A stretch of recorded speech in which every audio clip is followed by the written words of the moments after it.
24. Dan Indonesia dapat 3 medali. Udah lewat itu tadi. Yang pertama itu Frederick Leonardo, atlet panjat tebing, meraih medali emas di nomor speed putra asal Pontianak. Dia berhak atas medali emas setelah mencatatkan waktu 4,75 detik di final melawan Wu Peng, China. Hasil tersebut menyempurnakan debut Frederick Leonardo di Olimpiade sekaligus menjadi peraih medali emas Olimpiade pertama Indonesia selain cabang olahraga bulu tangkis. Jadi Indonesia sejarahnya belum pernah dapat medali emas selain dari cabang bulu tangkis.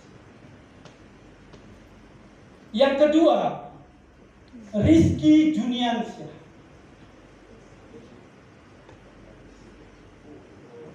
Atlet angkat besi yang meraih emas setelah melakukan total angkatan 354 kg. Rincian total angkatan Rizky adalah 105 kg snatch dan 199 clean and jerk. Angkatan yang terakhir ini seberat 199 kg ini menjadikan rekor Olimpiade. Luar biasa. Kita berikan tepuk tangan. Tapi kita bangga sebagai bangsa Indonesia. Yang ketiga, Gregoria Mariska Tunjung, atlet bulu tangkis, meraih medali perunggu tunggal putri.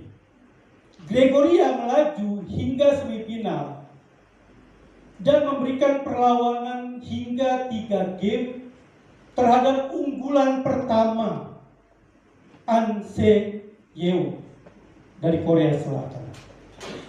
Gregoria kalah 21-11, 13-21, dan 16-21, tapi memberikan perlawanan yang gigih.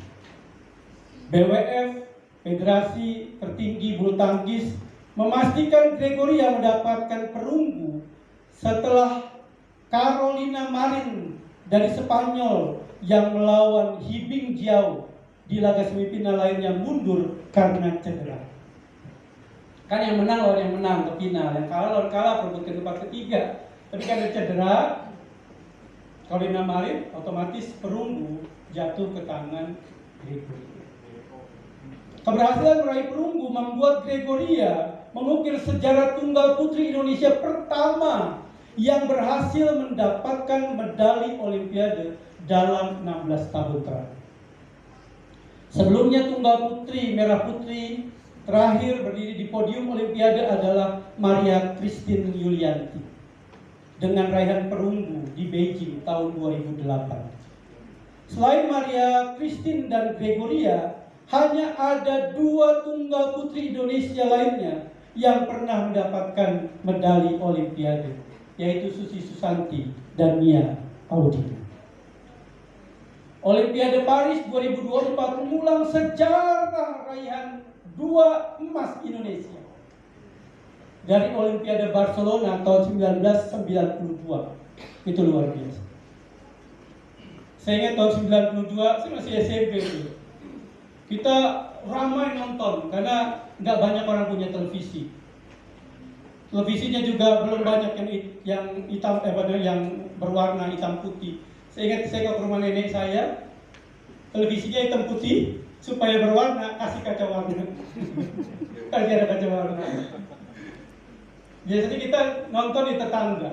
Jadi rame kayak nobar. Itu kan kadang kan nobar diadakan gitu ya. Ayo kita nonton. Ini enggak, pokoknya siapa aja tetangga yang punya rumah, punya TV, akhirnya semua nonton sampai di luar-luar dan melihat bagaimana perjuangan Susi Susanti dan Alan Budi Kusuma meraih 2 medali emas.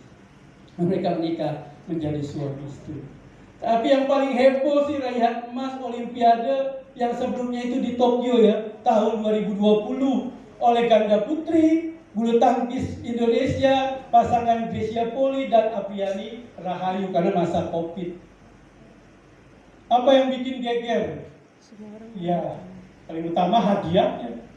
Dapat hadiah banyak. Saya ingat waktu itu ada Crazy Rich Malang kasih 500 juta. Belum yang lain-lain itu ya. Dari makanan dan sebagainya itu. Itu hadiahnya banyak banget ya. Prestasi atlet-atlet Indonesia di pentas dunia membuat bangga seluruh masyarakat Indonesia. Kita berikan tepuk tangan sekali lagi. Nah, teman-teman punya apa? Studimu, ayo jadi yang terbaik di sekolahmu, di kelasmu, di keluargamu. Dengan apa yang kita punya. Kalau kau punya kemampuan olahraga, dalam olahraga secara sains boleh ikut. Kalau kau punya kemampuan. Indonesia jago juga ya di Olimpiade, misalnya matematika, fisika yang bertarung di pentas-pentas nasional. Jangan jadi anak muda yang mengguncangkan Indonesia karena beritanya viral akan yang negatif. Jangan sampai. Banggakan orang tuamu, banggakan gerejamu, banggakan Indonesia dengan prestasi. Tapi kalau kau mungkin belum bisa membanggakan Indonesia, keluargamu, gerejamu dengan prestasimu, dengan pendidikan dan kepintaranmu, banggakanlah lewat karaktermu. Miliki karakter yang baik, anak muda yang punya karakter seperti Tuhan Yesus, karakter yang luhur. Jadilah pemuda-pemudi yang berprestasi lewat skill dan bakat. Yang kedua, jadilah pemuda-pemudi yang mengguncangkan dunia karena engkau punya potensi yang luar biasa.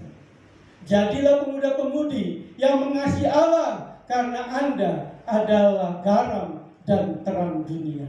Yang keempat, jadilah pemuda-pemudi yang berkarakter luhur sebab Tuhan Yesus ada dalam hidup.